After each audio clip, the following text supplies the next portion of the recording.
Hi, and welcome to the next episode of Belly to Belly. And today we're here to talk about U.S. expansion, and we're here with a great friend, Cameron Heffernan, from Your B2B Marketing. Welcome, Cameron.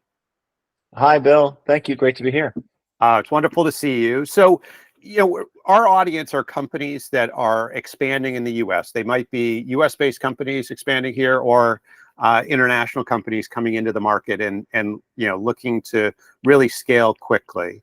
And we've got, I think, some great discussion topics today. But before we jump into that, and so people have context of in terms of your comments, would you mind just sharing a little bit about what your B2B marketing does to help companies that are expanding?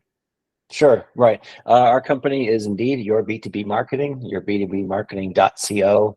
And we work with not necessarily overseas headquartered companies, but we do have those in our client mix. We handle the end-to-end marketing. So that would be everything from the strategy setting, the foundation, to determining how you're positioning, choosing your ideal customer profiles, to the execution. And partly the name says it all. We're B2B in focus, primarily, not exclusively, but that's how it's kind of worked out. And also, I think it's at the mid-market size, right? So I have worked with bigger multinationals and bigger clients in the past, but I think our sweet spot is that mid-market size in the B2B sort of arena. Yeah, no, that's great. And no specific industries within B2B? We tend to focus on manufacturing, industrials, professional services, which I know is an incredibly large and broad category, but both product and services based businesses.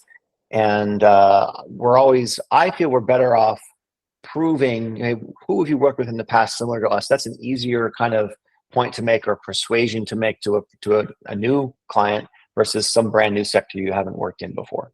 Right. That absolutely makes sense.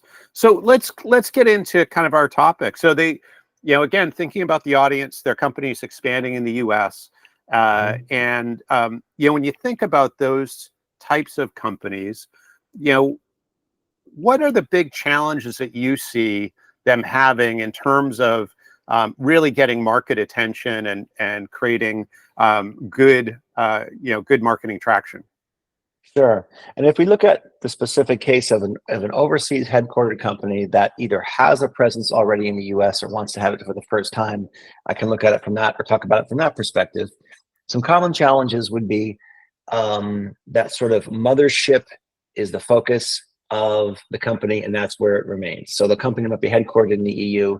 That's where the ownership, the executive team is. That's where their established market presence is. That's where their customer base is. And now this is a new market.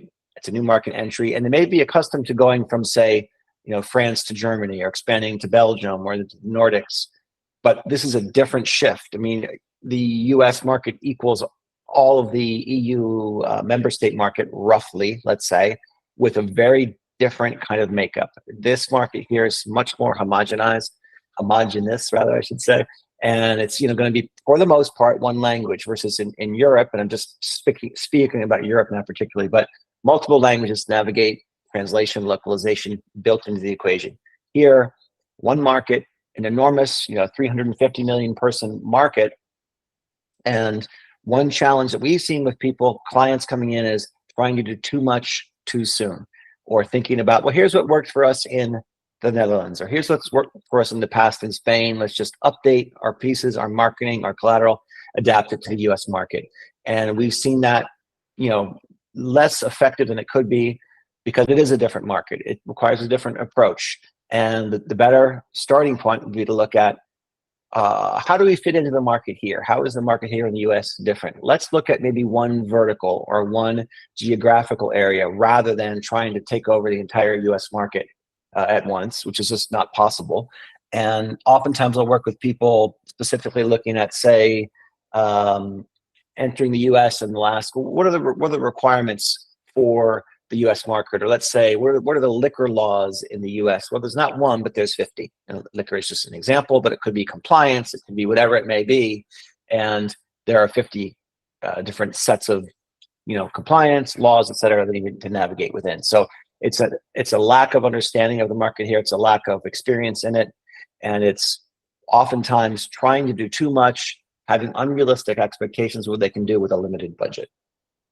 Well, and as you were talking, the sort of first challenge that you talked about was sort of trying to do too much at one time, and I think about that old adage about how do you eat an elephant, right? Right. Kind of one bite at a time, yeah, in our vernacular, we would say that that first priority, I think, to really agree with your point, is we talk about customer density, and really focusing on creating customer density, which obviously has lots of benefits, besides the proximity.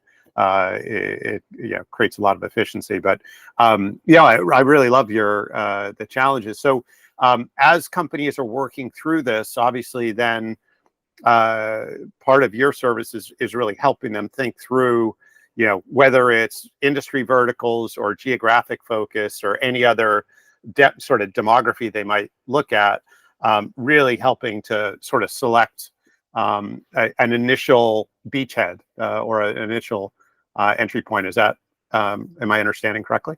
100%. Yeah, it's looking at where should we start, and oftentimes, I don't know if you've experienced this in the trade show side of things, people want to jump in and let's just pick a date. Oh, there's a show in October. That looks right. Let's start getting our banners together. Let's start getting our outreach. Let's get our list. Often with marketing, it's let's make a piece. Let's promote a webinar. Let's do an email blast.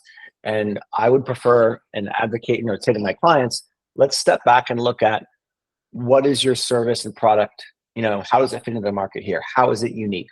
What differentiates you? There may be 6 other companies that are positioning themselves just like you are in the other market. So let's try to take some of those advantages from your existing market and apply them to here. What new technology? What are some, for example, in Europe, they're way ahead of where we are here in this country on sustainability, on renewables for the most part, right? So what are some of those head starts, some of those advantages we can apply to the US market? And let's look at one specific campaign or specific aspect we want to try out first, but let's not try to do 10 things at once. Let's be really specific and very intentional. So one quick question, and I probably kind of a quick question or a quick response is, maybe you could talk to this for a second, is we often see companies, and I think this is a hazard not only for companies entering the US, but also for more tech type companies, but what we tend to see is that their marketing collateral, at least what they've created so far, tends to present features, not benefits. And certainly US consumers, and I certainly can't speak to consumers anywhere else, but US, enterprise buyers or business buyers are, at least my experience has been, they're much more concerned about what do they get, what benefits do they get, not what features this widget or whatever has. But do you want to just talk to that for a second? Because that also, from a Marcom standpoint, seems like a pretty decent challenge that companies have as well. Absolutely. Yeah, it's that's that evergreen battle of features versus benefits, and that struggle. To me, the best example that's stuck in my head from way back when is the megapixel battle with digital cameras, getting more and more megapixels, getting better and better, higher number. And eventually it ended because everybody could have that level, but well, so what? It's a number. It's more about you can take better pictures. You can blow it up to the poster size. So that's the benefit. The feature is 8 megapixels, 12 megapixels, whatever. And so they talk about speeds and feeds versus the actual benefits. The Tesla has the range of whatever it is on the battery charge, the extended range. Well, what's that going to benefit to me if I upgrade to the better package? Not charging as much, more convenient, and on and on and on. Those are very simple consumer examples. But I think in a professional services environment, people get caught up too much with insider baseball speak, with acronyms and things that really are not meaningful. And that's one of the common education points we have with clients is, you've been doing this for your whole career, but you're sitting down for the first time with someone who doesn't understand your value proposition. We need to start at a more basic level and get to how does our solution solve a pain point for you. Yeah. Well, we would maybe even back up to, thinking about your buyer persona, what's keeping them awake at night, and starting from sort of that, address that, and then, kind of go from there. But I think, the exercises are really, really important. Funny you mentioned that. Mention something about the buyer personas. We'll often do that when we work with a client. oh, we already got that stuff. We have it already. Let's see what you got, right? Hmm. Buyer personas are literally just bullets on a page, right? Hmm. I want to know the pain point. I want to know the challenge of that person. So integrate those emotional pain points into your personas. It's a key need. Yeah, I know. Totally. That's awesome. So you've worked with some very successful companies that have expanded very well throughout the U.S. Um, and like all of us, other companies that may not have expanded so well. And as you think of the leaders of the companies that have expanded very well and successfully and sustainably and so on, what would you say that those successful leaders have in common that maybe some of the ones that are, less successful don't necessarily have? Sure. One of my clients comes to mind in this example, and they did a really good job of having realistic expectations for what they can do. Their headquarters, their R&D, their everything is in Austria, and they have a managing director and a small team here in the US. And we worked with the client to identify 2 or 3 sectors where their product, automated Internet of Things sensors, would be effective. Lumber mills and sawmills, cannabis grow rooms is another, and weather stations is a third. And all of those are pretty esoteric, sort of subsectors of industries. So let's go and look at 1 or 2 ways, you call them beachheads, I love that phrase, to get in and get our product in front of those people, where this is a new product, a new technology, a new product, but there are other sensor companies in the US that are already established, right? So let's pick our 2 or 3 areas where we're effective. So I guess the commonality to clients we've seen do it well is that approach of, let's set limited scope goals. Let's really define what those are and do it in 6 month periods, and really be realistic of what we can achieve during that time frame. Start with a limited budget and just go out and try some different relationships, working with different partners, going to events and seeing what's working. Offer a webinar, offer some sponsored content. What is getting traction from people?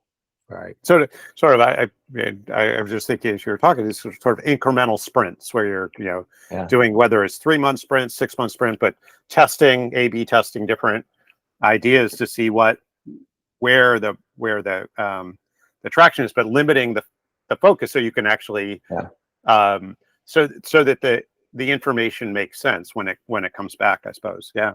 Yeah, and that's a hard message to convey too. The first time you're talking with someone, or the second time as a prospect, well, what do we do? Well, I'm not going to tell you right now because I don't know. I want to sit down and spend time with you and learn about your product and your market, and develop some new elements about your ideal customer profile here in this country, and develop some buyer personas that we would be looking at.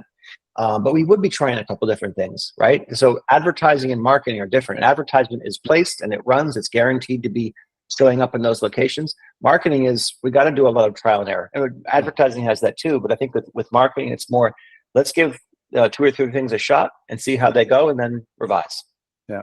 Well, yeah, it's kind of, if you think of it like going to Vegas, it's, we don't put it all on red, right? We put a little bit. Yeah, we just incrementally put a little bit on small bets. Yeah, to see what works. Yeah, no, I love it. I love it. I love that approach for sure. Cameron, this has been fantastic. I really appreciate you taking the time. We're gonna put all your contact info in the description and whatnot, but any closing thoughts for lessons learned in terms of what, how companies can really take advantage of entering the US and scaling? Sure. I mean, I guess it would be to work with an experienced partner, whether that's coming over for the first time and hiring an employee, or a freelancer who's been here and experienced the market here, working with an agency that's done that.